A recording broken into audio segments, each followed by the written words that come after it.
Assalamu alaikum. My name is Rimsha Jahangir and today we will discuss about steam distillation.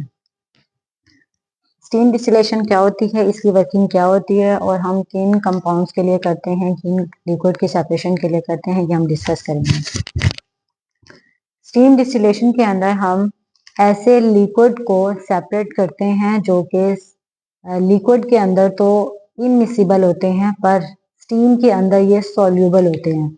पहले हम लिख लेते हैं और फिर हम इसको समझते हैं कि ये क्या है। कि ऐसे लिक्विड, ठीक है, जो कि स्टीम में सॉल्यूबल है जबकि वाटर में इनसॉल्यूबल है, उन लिक्विड के सेपरेशन के लिए करते हैं। उसकी एग्जांपल आ जाती है एनालिन है, ठीक है, जिसकी जो है डेंसिटी 1.02 ग्राम है जबकि लिक्विड है उसकी 1 ग्राम पर सेंटीमीटर है।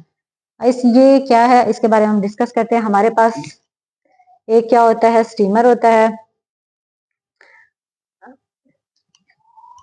हमारे पास एक स्टीमर होता है, ठीक है। एक हमारे पास जो है वो डिस्टिलेटिंग फ्लास्क है, कंडेंसर है और रिसीवर है। ये हम सारा ऑपरेटर्स पहले भी पढ़ चुके हैं। वर्किंग हम इसके बारे में देखते हैं कि वो लिक्विड, वो सब्सटेंस जिसको हमने सेपरेट करना है वो हमारा इस राउंड बॉटम फ्लास्क के अंदर है। अब हम क्या करेंगे, एक स्टीमर लगा देंगे। स्टीमर क्या करता है, स्टीम को जनरेट करता है। यहाँ पर स्टीम है, ठीक है, स्टीमर है, वो क्या करेगा, यहाँ से जाएगा और राउंड इस जो डिस्टिलेटिंग फ्लास्क है यहाँ पर जाएगा। यहाँ पर मैंने कहा कि ऐसा लिक्विड है जो कि स्टीम के अंदर सोल्यूबल है जबकि वाटर के अंदर इनसोल्यूबल है। अब क्या होगा कि वो जो हमने स्टीम जनरेट की, आपको पता है कि स्ट्रीम भी जो स्ट्रीम बनेगी वो भी कोई वाटर, कोई लिक्विड मॉलिक्यूल होगा, तो वो लिक्विड के अंदर तो डिसॉल्व नहीं हो सकता, इसलिए हमने क्या किया, उसको स्टीम के अंदर कन्वर्ट कर दिया, ठीक है। अब ये जो है वाटर हो सकता है, ठीक है, जो जिससे आपकी स्ट्रीम बन रही है। अब क्या हुआ, हमने इस लिक्विड को जो है हमने स्टीमर के जरिए से स्टीम में कन्वर्ट किया। स्टीम जो है वो आपकी डिस्टिलेटिंग फ्लास्क के अंदर जाएगी। डिस्टिलेटिंग फ्लास्क के अंदर जो है लिक्विड है जो कि स्टीम के अंदर डिसॉल्व हो जाता है, सोल्यूबल हो जाता है।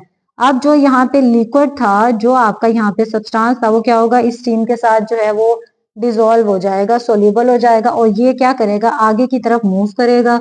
आगे क्या है, कंडेंसर। कंडेंसर क्या करेगा, इसको कूल डाउन करेगा और कूल डाउन होने से क्या होगा कि यहाँ पर जो है ना वो लिक्विड हमें हासिल हो जाएगा। अब मैंने कहा कि यहाँ पे एक तो स्टीमर है, आपको पता है कि स्टीम के अभी जब टेम्परेचर कम करेंगे तो क्या होगा, वो लिक्विड में कन्वर्ट हो जाएगा। तो हमें यहाँ पर दो सब्सटेंस जो है वो दो जो है लिक्विड ऑब्टेन होंगे, एक तो वाटर होगा और एक वो लिक्विड सब्सटेंस है जो कि हमारी स्टीम में डिसॉल्व हो सोल्यूबल था और जिसको हमने सेपरेट करना था। हमें यहाँ पे दो लेयर्स, यहाँ पे दो जो लिक्विड है वो ऑब्टेन होंगे। जो ऊपर वाली जो तह होगी, ऊपर वाली लेयर होगी, वो आपकी वाटर की होगी। क्यों? क्योंकि जो वाटर होता है उसकी डेंसिटी क्या होती है, 1 ग्राम होती है, 1 ग्राम पर सेंटीक्यूब होती है, ठीक है। अब क्या होगा कि डेंसिटी इसकी कम है जबकि जो एनालिन है, लेट्स सपोज मैंने यहाँ जो लिक्विड लिया था वो एनालिन था, उसकी डेंसिटी क्या 1.02 है और ये आपके वाटर से ज्यादा है। तो जिसकी डेंसिटी ज्यादा होगी वो नीचे बैठ जाएगा और जिसकी डेंसिटी कम होगी वो क्या होगा, सरफेस के ऊपर रहेगा। तो हमें यहाँ पर जो दो लिक्विड हासिल होंगे उसमें से जो ऊपर वाला लिक्विड होगा ये वो लिक्विड होगा जिसकी डेंसिटी कम है और वो आपको पता है कि वाटर की होती है।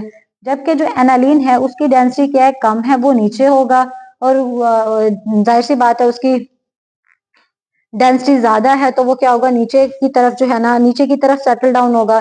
तो यहाँ से हम क्या करेंगे, इन दोनों कंपाउंड को सेपरेटिंग फनल के जरिए से सेपरेट कर लेंगे, ठीक है। तो जिस स्टीम डिस्टिलेशन के अंदर हम ऐसे लिक्विड को, फॉर एग्जांपल एनालिन था जो कि स्टीम के अंदर तो डिसॉल्व हो सकता था पर वाटर के अंदर डिसॉल्व नहीं हो सकता था। तो हमने क्या किया कि एक स्टीमर के जरिए से हमने स्टीम जनरेट की ताकि वो जो लिक्विड था उस स्टीम के साथ डिसॉल्व हो जाए। अब वो जो स्टीम है और जो जो लिक्विड है वो वेपर्स की फॉर्म में आगे जाएगा और कंडेंसर क्या करेगा, उसको कंडेंस कर लेगा, टेम्परेचर कम कर लेगा और हमें यहाँ पे जो है लिक्विड्स जो है वो ऑब्टेन हो जाएंगे।